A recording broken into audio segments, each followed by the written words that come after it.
Hello, good afternoon. Rizal and Education.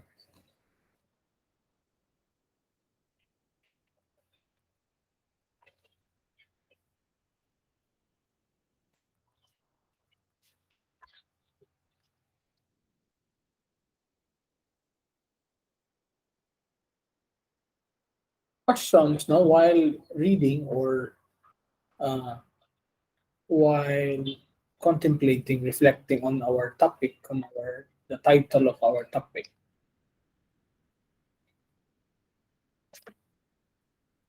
Why did Rizal rely more to the transforming uh, power of education than bloody revolution?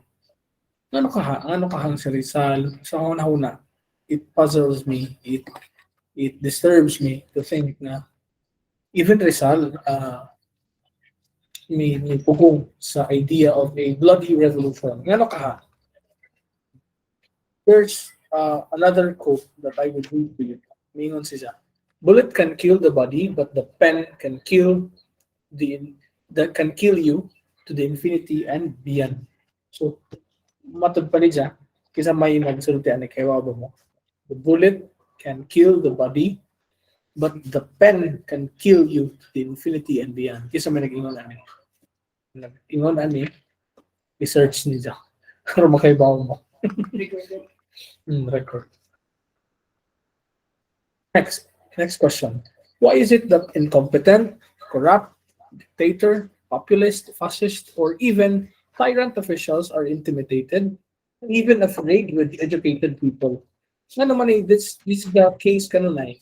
Mga incompetent ganing mga leaders, corrupt leaders, they're always afraid with educated people. Ngano ka? Ngano ka? What's the fuss? Ngano ka masuko man sila, ma-intimidate man sila ang mga nakaskwela nga mga tao. The next one, sa magingon ni Rizal, no? Kung di madaan sa santong dasalan, daanin sa santong paspasan. So may pasabot ani Sir James. Kapul ba ko, sir? Unsa kung may pasabot ani kung di madaan sa santong dasalan, daanin sa santong paspasan. Di, kung di ko na madag written works, pero reverse magazad ni kang Rizal kay di man lagi sa ganahan paspasan. Ganahan magazad sa santong dasalan nga. Na transforming nga power ang education. Hinihinay ko na ba? Hinihinay na paano?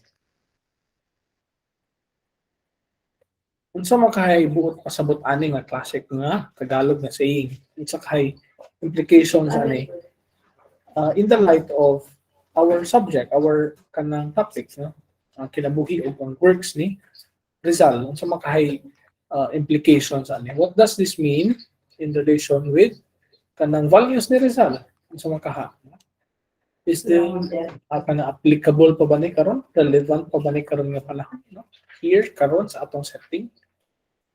These are the questions. Now we go to our outline, our summary of the readings that I gave to you. Second, the educational system sa Philippines today. Unsa man di ay educational system karon. The next one is the data of the out of school youth. Data sa high school and college dropout.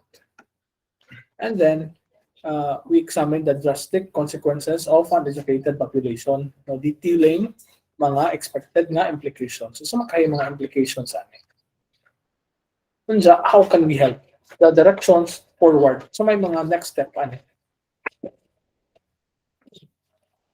Rizal was always considered education as a medicine or something that could cure the problems of colonial Philippines. Mga din isang kanabang vision, mga din isang kanang core nga belief nga ang colonial nga yoke, ang colonial nga may sakop na to, ang colonial nga murag sana ills, mga sakit ko no, ang makatambal ani education ko no. In one of his letters to his nephew, he told him that to live is to be among men and to be among men is to struggle.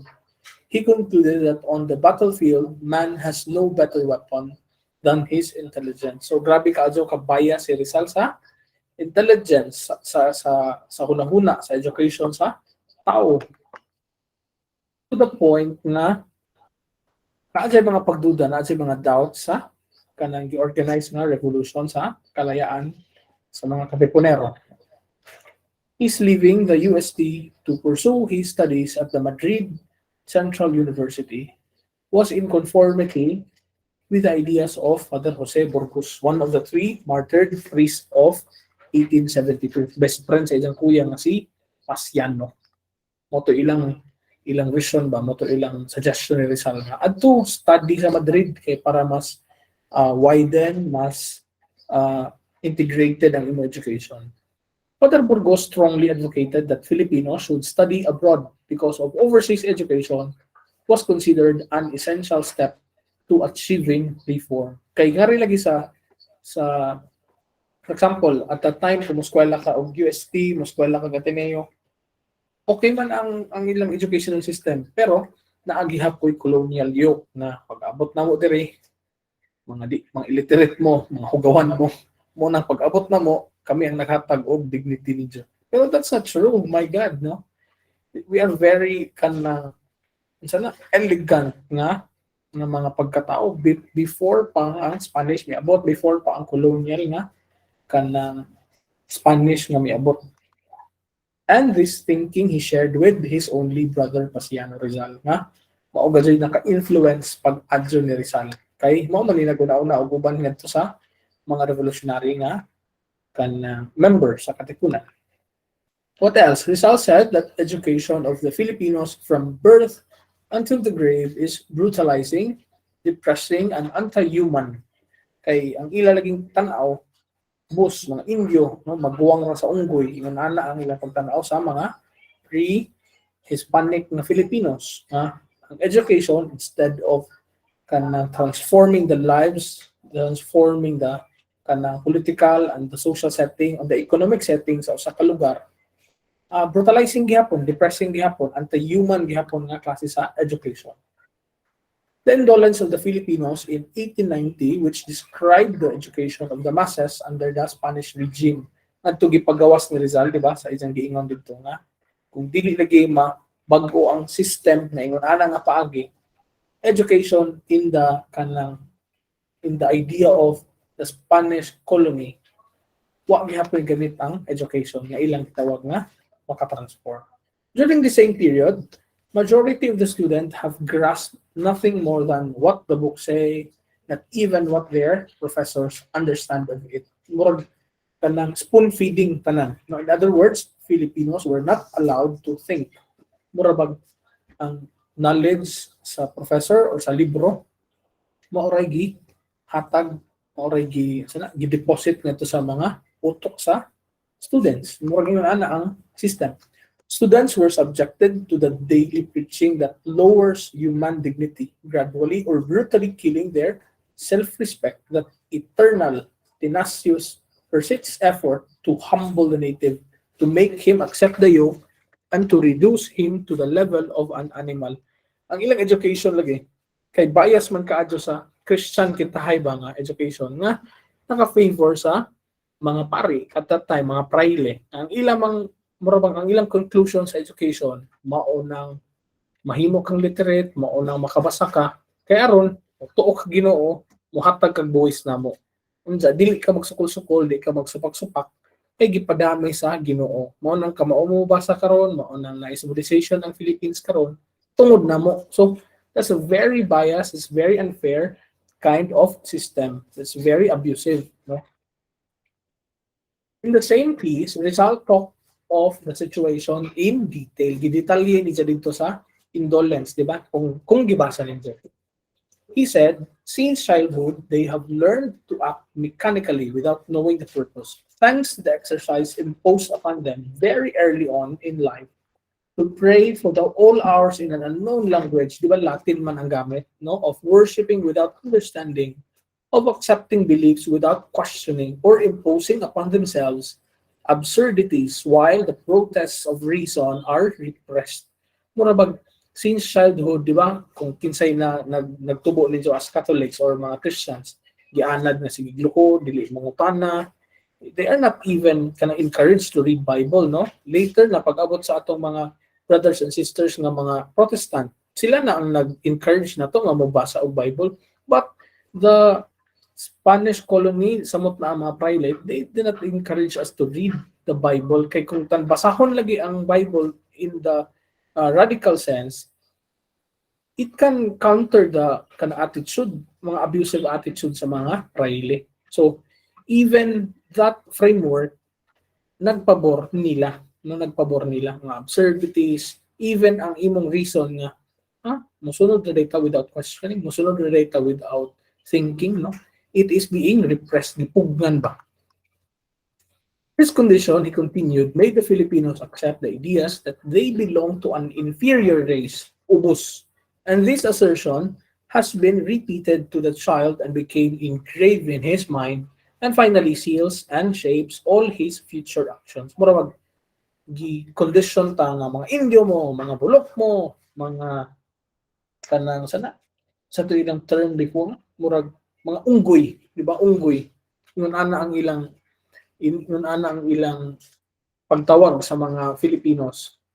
And kanang ma-inculturate mo gud ni katong giingon diri ma-engrave mo ni siya kung balik-balik ko nimo murag og bata di ba sa psychology bulok ka di ka kamao moingon jud ang bata bulok man ko di ba ka kamao it will kanang damage the person, it will kanang not encourage him to or her to grow or to transform.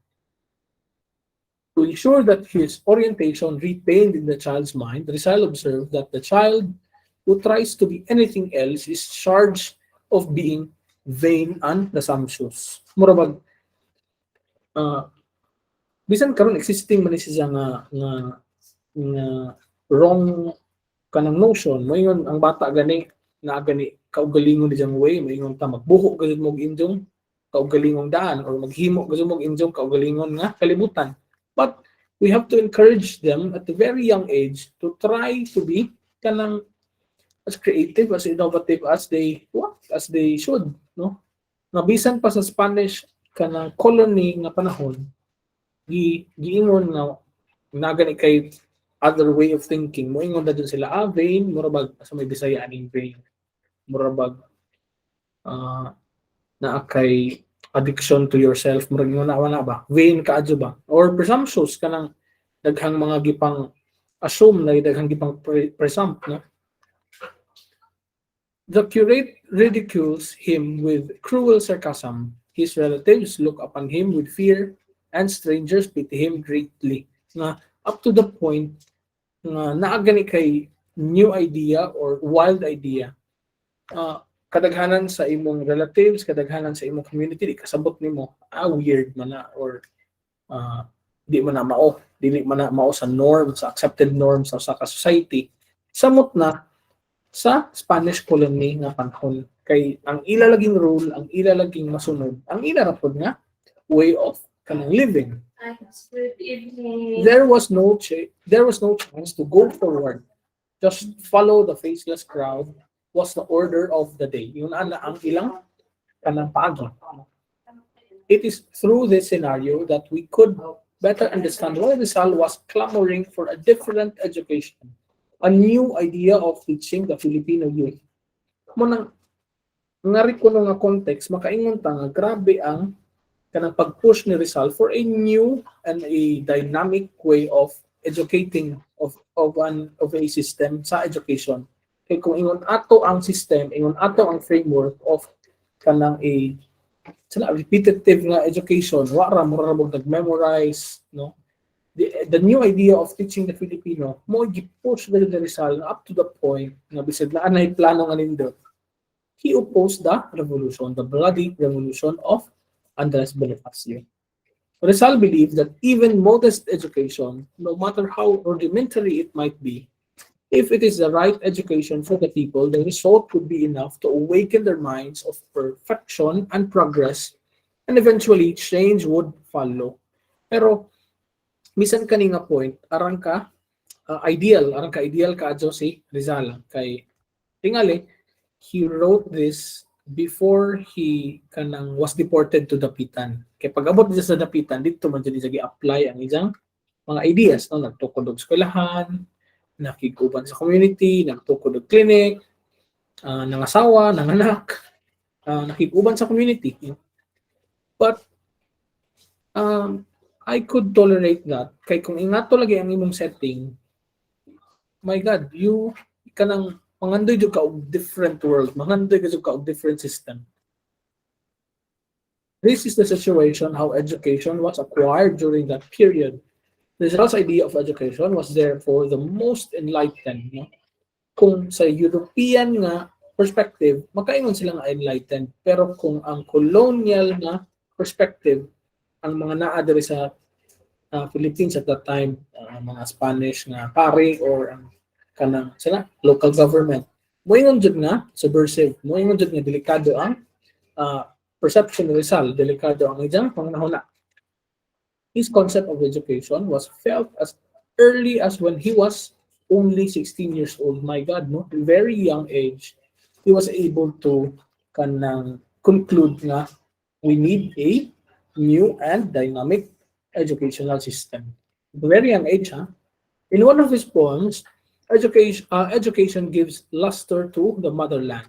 He dwelt on the excellent conception of education as a means of instilling enchanting virtue and raising the country to the high level of immortality and dazzling glory. Mura magisuwat ni Lija sa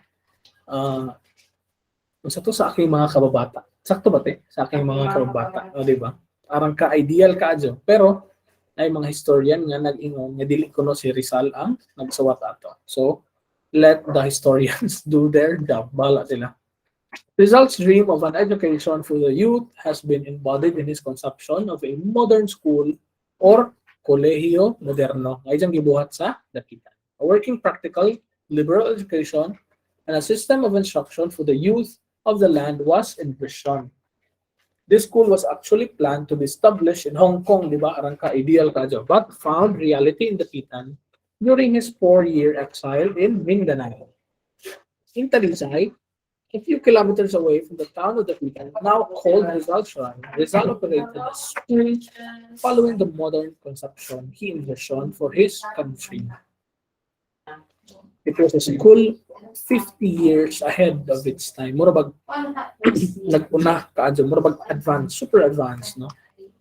A school, the main purpose of which was to teach the students to behave like men. Murabag to treat them as equals na, dili kay subordinate, mga ubos, mga student mo, minaw mo na. Dili yun ana. Agriculture was completely integrated with formal instruction and the development of self-reliance was emphasized. The school was unique. Intelligence was necessary to be part of it. The school existed for more than 2 years. The Rizal students became successful farmers and honest government officials. A Muslim student became a datu, while another became the governor of Zamboanga. So, a very short time, a very short experience, pero pagka-memorable, no? Pagka-quality ka agad. Throughout history, the fight for access to education has often been tied to anti-colonial movements. Kasi asa, samot na sa Southeast Asian nga mga context. Samot na sa mga former colonies, no? Denying access to education to a colonized people was a tool that colonies used to suppress and maintain control. Kay kung wa lagi educated nga murag elite force sa usa ka country, wa di magunahon na nga, oh, you're not doing it right, no? You are very abusive, you are very controlling. But if you have an educated few, bisag elite ra, bisag gamay ra na, no? They could turn the table. Even when education was permitted, it was often limited and certainly not of the quality that could be had in Europe or North America. For this reason, many Asian revolutionaries intellectuals such as Rizal, Sun Yat-sen in China, did there, or even Ho Chi Minh, no, did their schooling abroad. For many of these revolutionaries, education was key to self-determination. For Rizal, education was the means to freedom. The importance of Rizal, as expressed in education, gave luster to motherland. Education was not just about the classroom, it was more holistic. And importantly, it included having an artistic mind. Si Rizal, dili mo ang academe-oriented. Murabag, hala, siguro nagkatuon.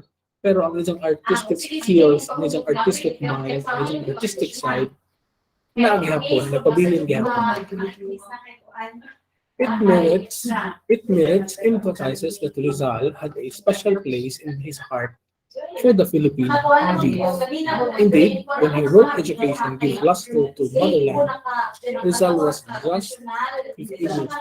But what education was he talking about? Certainly, Rizal spoke of education in terms of sciences and arts. That education was not just a matter of becoming smart or gaining livelihood. Dili na ingon ana ang idea ni Rizal sa education. Mahimo kang utukan, mahimo kang right, or for economy lang. Dili ingon ana. Even at a young age, as a youth himself, Rizal saw that an education was key to creating a class of Filipinos that could lead the country to freedom and self-determination. Education was thus key to knowing oneself. No? Shakespeare, famous sa Hamlet man tingali ni, to thyself be true. Na dili ni mahitabo kung dili reflective ang usa ka mga usa ka population, ang usa ka society. Rizal was part of a larger anti-colonial movement that was beginning to sweep across Asia at the turn of the 20th century as colonized peoples discovered their own selves and histories from the ashes and sediment of imperialism. This was not a rediscovery of a pre-Hispanic past.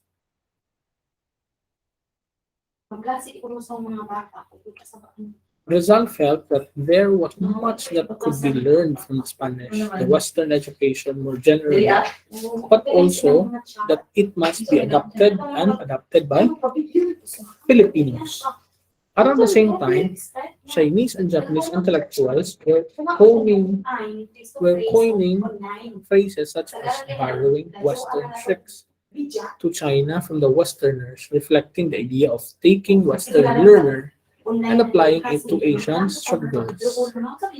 Rizal was part of such a reinterpretation that was occurring in the Philippines about what it meant to be Filipino in the modern world. Next, education system sa Philippines today. Ito mga education system sa Philippines karon, no? K-12, live new curriculum, no? Ang senior high school i-add na 2 years. In the Philippines, a 13-year education is mandatory by law. These 13 years run from kindergarten up to grade 12, no? Also known as the K to 12 program. After which, students have the option to whether to pursue higher education or not. Na ay mga technical vocation na education. The medium of instruction in the Philippines is English and Filipino, pero recently, mother tongue. However, since the Philippines is an archipelago made up of 7,000 islands, there are also over 100 languages used across the country. To make it easier for the younger children, different provinces then use the local languages in a primary school. Gigamit ang mother tongue. Afterwards, the language of instruction used is primarily English, especially in more urban areas. Public schools and universities in the Philippines are often free or only come with minimal fees. Samot ng ana sa law karon nga libre ang kanang SUCs, no? State colleges or universities. However, many Filipino parents and expats choose to send their kids to private schools for better education quality. Data of kanang out of school youth in the Philippines. No? This is released last June 13, 2017. Dili sila updated kaadto kay mo may available sa internet. Gikan sa Philippine Statistics Authority. Figure 1. Ito may giingon dito. Reason for not attending school in the Philippines. Out of school youth. Marriage. Ang reason ko no. Uh, 42.3 ang marriage or family matters. 20.2% ang high cost of education. Siguro, kato tingalin wa nakasunod sa SUCs. 19.7% lack of personal interest.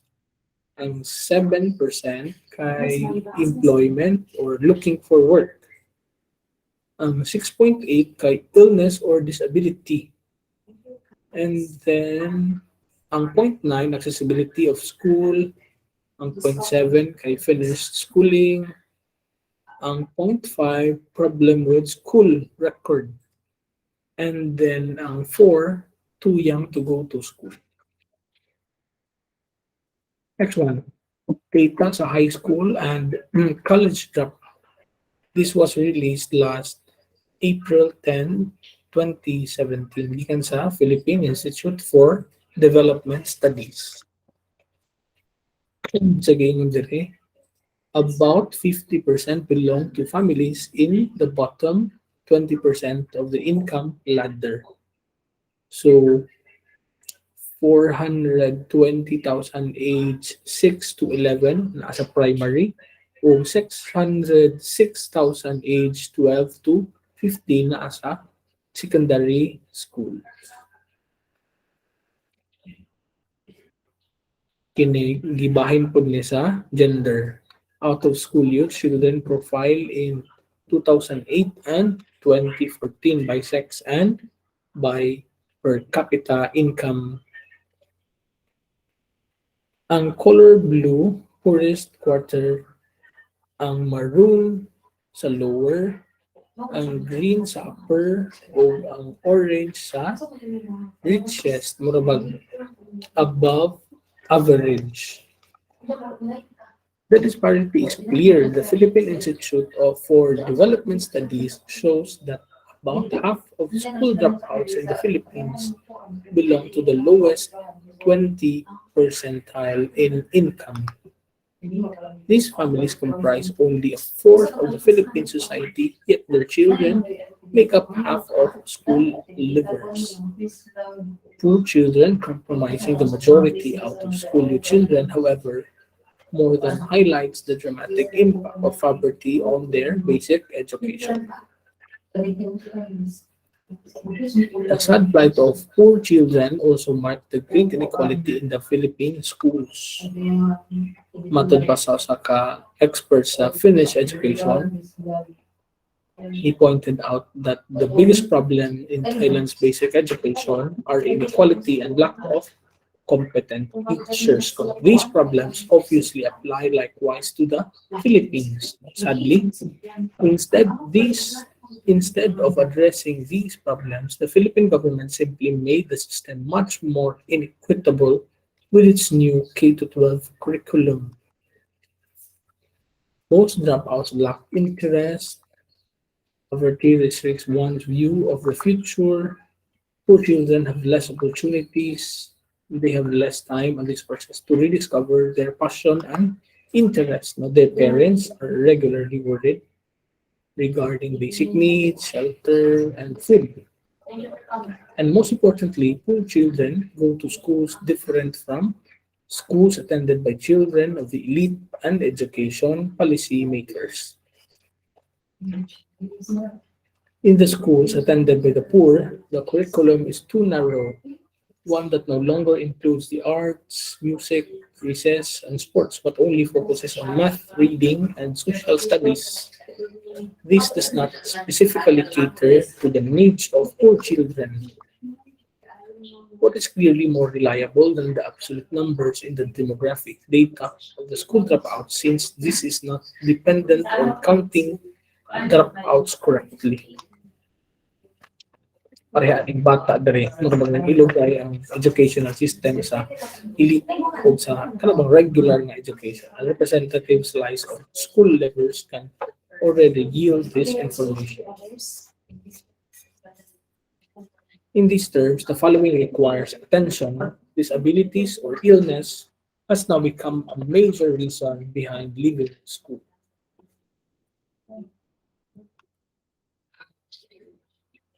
Is this what we get after all what happened? Mga questions tingali ni after kanang reading atong mga data nga gihatag gipang-assign namin din, that would be the immediate reason or reaction of Rizal. What would he say? Mga drastic consequences of an educated population, mga socio-economic mga kanang implications. Mga easy prey. First ko no, easy prey to sana ang abusive socio-political relationships, mga leaders, mga authorities nga kanang abusive and critical citizenry and involved no even dili kapilapil. Low education in the country results to a low tax revenue. Kung sa may ika-contribute nimo sa economic development sa usa ka lugar kung wa kay kanang tax revenue, di ka bayad og tax, wa kay income tax return. Nasa vicious cycle na siya kay usually part ka sa usa ka household good nga why tax revenue or ubos ang tax revenue. So social mobility, increased criminality, teenage pregnancy, and even child labor. But above all this, its bad effect on the growth of the economy in the country. Kay ang mga businesses karon, ang mga investors karon mangita naman jud og mga educational achievement nga mas taas og standard, mas taas og quality. Yeah. To think of ang Philippine demographic, ang data nga atong gitun-an karon, pila ra man ka percent ang graduate sa basic education. How much more sa tertiary level na. No company will ever dare to gamble in a society with poor workforce or weak human resource. In the coming years, it is an assurance that most of the jobs which will be offered would be high technology. Pero ang problem, ang companies would employ ng mga sufficient, mga bright unta. Diyan sa naman ang basic education dili makalahutay. So I got this from Press Reader. How can we help? Kasagaran ko sa ato, may man student pa ko, pabugat ko. Pero even at a young age, bisan si Rizal, nakarealize magaling siya. 16 years old. He was just 16 years old. Nakaingon siya nga ang education. Sa ato, ang educational system sa Philippines is very sana ubos ka adyo. Low ang standard. No? I'm still a student. Can I help? Of course, no. Or pwedeng i-reverse nimo. You will examine your privileges. Basing bisag way amutan tingali mga mo si mong mama o sa imong papa, no? In that way, makatabang ka nga di ka mahimong pabugat sa pamilya. Samot na karon nga ang economic recession, katong inflation nga atong giskutan, mahal ang pumalitunon. Unsa maggasto pa jud kag sa mo. In what way are you going to help to curb socio-economic and educational inequalities? This would but by being kanang aware taani nga awareness ba na atay kahibaw ani nga educational inequalities, pwede ta mo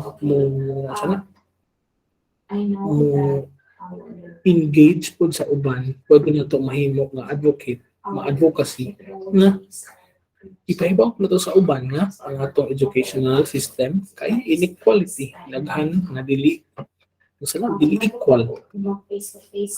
As a kuya or ate in the family, how can I help? As a manghod, no? As a young guest in the family, how can I help? as an ordinary citizen, how can I help? How can I help? Or can I help? Now, hopefully, I will send to you the link of sort of engaged community is the key to ano na, engage citizenry. So, kanang ako nang isend sa inyo list. In a post-pandemic setting, can we help? How can we help? I-send din ako after I can upload this. I'll send this to you para mag-view ninyo sa GC. Thank you very much.